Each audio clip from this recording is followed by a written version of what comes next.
네, 후보자님. 그 후보자께서는 국회에서 예결위 간사도 맡아보셨고 또 예결위원장까지 경험하셨기 때문에 국회 전체를 통틀어서 예산 업무를 가장 잘 알고 가장 깊게 경험한 분이다라고 해도 아무도 이의를 제기하지 않을 것 같습니다. 그만큼 예산 업무에 대해서 애정도 많이 가지고 계실 것 같은데요. 저도 지금 이제 예결위 간사를 맡고 있잖아요. 근데 이제 예산 업무를 막상 맡아보니까 기존에 제가 이해하고 있었던 것과 실제 프로세스가 굉장히 다르고 또 국회의원 300명 중에 매우 소수만 이해하고 참여하는 이제 말하자면 좀 폐쇄적인 측면이 있다는 거를 경험하게 됐고요. 또 예산안이라는 게 정부가 만들고 국회가 심사를 해서 확정하게 되는데 오랫동안 굳어져온 비효율적이거나 비합리적인 관행 같은 것도 존재하고 그래서 이제 어느 시점에서는 국회와 정부가 손잡고 이 예산 심사의 세부 절차를 개혁할 필요가 있지 않는가라는 생각을 1년 내내 하고 있습니다. 그래서 조금 전에 말씀하신 재정 개혁이라고 하는 것도 단순히 정부의 의지와 노력만으로 되는 것은 아니고 그 내용에는 국회의 견제 기능이 개선되고 개혁되는 것도 굉장히 중요한 부분이 될 것 같거든요. 그래서 오늘 이 청문회 기회에 이 예산 심의 절차와 구조에 대해서 이건 사실 국회만의 문제가 아니라 국회와 정부가 이제 양 당사자로서 하는 절차인데요. 그래서 후보자님의 식견과 경험을 좀 빌어서 묵은 과제에 대해서 얘기를 해보고 싶었고요. 지난 이해훈 후보자 청문회 때 지금 후보자석에 앉아 계신 박홍근 후보자께서 청문위원이셨고 그때 청문위원으로 질의하신 내용 중에 제가 앉아서 듣다가 굉장히 와닿는 내용이 있었습니다. 제가 잠깐 읽어보면요. 그때 하셨던 말씀인데요. 저는 예산 소위를 많이 해봤고 예결위 간사와 위원장도 해봤는데 나중에는 굉장히 비애감 같은 것이 들었다. 국회의 예산 심사가 형해화되어 있다는 생각이 들기도 했고 국회가 마치 들러리 선 것 같은 상황은 옳지 않기 때문에 제대로 바꿔야 된다. 그래서 국회의 실질적인 예산 심사 권한을 어떻게 개선할지 집중적으로 고민해야 된다. 이런 말씀하셨던 걸 기억하시나요? 네. 네. 그때 후보자께서 나는 비애감도 사실 좀 들었었다라고 하는 국회 예산 심사의 문제점의 핵심이 어떤 건지 어떤 이유 때문에 국회가 들러리 선 것 같은 또는 형해화되었다고 느껴지는 그런 생각을 하시게 됐는지 일단 먼저 좀 여쭙고 싶습니다. 우선은 첫 번째 예산안이 국회로 9월 초 제출되기 전까지 깜깜입니다. 실제 예산안의 편성의 방향, 주요 내용, 그리고 그 설계가 어떻게 됐는지 이런 것이 있고요. 두 번째는 심사 과정에서 특히 감액 심사와 관련해서 실제 며칠 날밤을 새면서 국회가 심사할 수 있는 것은 되게 제한적이었고 거기에 비해서 마지막 협상을 통해서 이 대규모 사업에 대한 소위 큰 규모의 감액은 정부의 협조로 인해서 이루어지는 것에 대해서 역할이 좀 적었다는 게 있고요. 세 번째 정액 사업 관련해서는 국회가 그동안 헌법에 의해서 물론 정액은 정부의 동의가 있다 보니까 그래서 제약이 있습니다만은 실제 정액과 관련해서는 좀 깜깜이거나 하면 비공개적으로 진행되는 사항 이런 것에 대해서 전반적으로 이야기를 한 것입니다. 저랑 거의 비슷한 문제의식을 가지고 계시네요. 그 장관이 되시면 좀 다르게 하실 예정이십니까? 다르게 꼭 해보고 싶습니다. 네. 가령 예산 편성 절차에 대해서 제가 여러 가지 사실은 고민을 좀 하고 있습니다.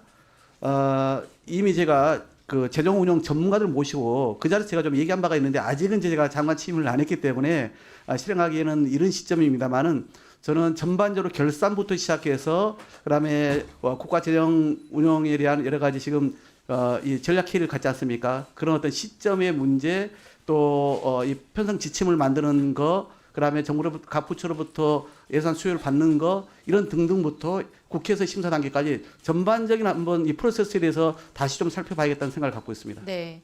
아까 세 가지 문제점을 언급해 주신 거에 더해서 저도 두 가지를 더 말씀을 드려보고 싶은데 하나는 그 본예산 심사에서 시간이 너무나 부족하다는 문제입니다.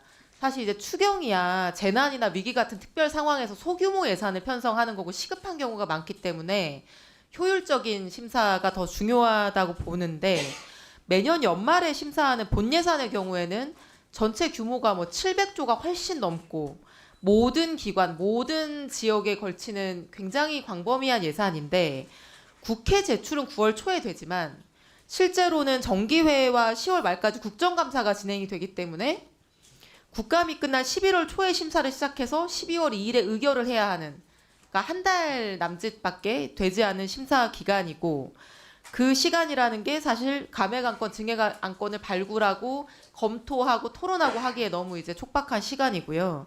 그래서 사실은 이제 보니까 2012년에 이런 문제를 해결하기 위해서 국감법이 개정이 됐더라고요. 그래서 국정감사를 정기 이전에 해야 된다. 근데 그 이후에 단 한 번도 지켜진 적이 없고 예산안 심사는 여전히 한 달도 채 안 되는 시간 동안 쫓기듯이, 누가 쫓아오는데 쫓기듯이 그렇게 진행이 돼야 된다라고 하는 부분이 이거는 이제 국회 차원의 노력이 더 필요한 부분이긴 하지만 충분한 심의 기회가 좀 보장되기 어려운 점이라고 생각을 했고요.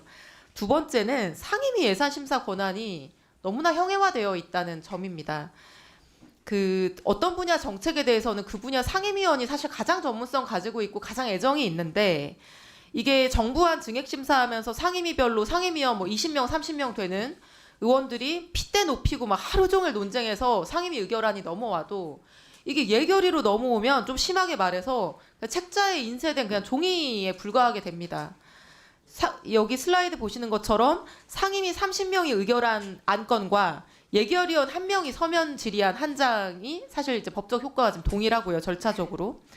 그래서 제가 예결위 간사를 맡기 전까지는 사실 제가 상임위에서 그렇게 치열하게 막 토론해서 그 10억, 20억 증액하려고 여야 간에 핏대를 높였던 이런 것들이 이렇게 무의미하게 논의 테이블에조차 잘 오르지 못하고 사장되는 것인지를 몰랐었는데요. 최근에 알게 됐었는데, 이런 전문성을 갖춘 상임위의 심사를 실질화하고 그 결과를 존중하게 하는 방향의 제도 개선이 어떤 식으로 가능하다고 보시는지, 어떤 구상이 있으신지 이 두 가지 문제에 대해서 듣고 싶습니다. 뭐 다 국회에서 결정할 사안입니다. 이제 우선은 예산이 헌법에 따라서 12월 1일까지는 처리해야 되는 거 아니겠습니까? 그걸 역산해서 지금 설계가 되어 있다고 보시면 될 것 같고, 과거보다 또 한 달 정도의 여유를 좀 가진 것도 사실입니다. 그러나 말씀하신 것처럼 중간에 국정감사, 보완심사 등이 있다 보니까 충실하게 되지 못한 부분이 있는데, 정기국회 기간에 예산을 심사하는 그 시간 자체가 부족하다 저는 보지는 않고, 거기에 집중할 수 있는 시스템과 환경을 만드는 게 더 중요하지 않냐, 이렇게 좀 저는 평가하고요. 두 번째, 상임위 예비심사, 말 그대로 예비심사인데 예비심사가 대개 지금은 그냥 허투루 취급되는 것이 분명히 있어 보입니다. 저는 오히려 심사 과정뿐만 아니라 편성 과정에서도 정부가 이런 얘기를 제가 요즘은 합니다. 당연히 편성권은 국회가 아닌 정부에 있지만 국민의 국민을 대의하는 국회가, 입법부가 예를 들어서 예산 편성의 방향에 대해서도 의견을 좀 주는 게 좋겠다. 모든 걸 정부가 예산 편성 방향, 편성 지침 다 만들어서 각 부처를 통해 가지고 다 안을 만들어서 올리는 구조 아닙니까?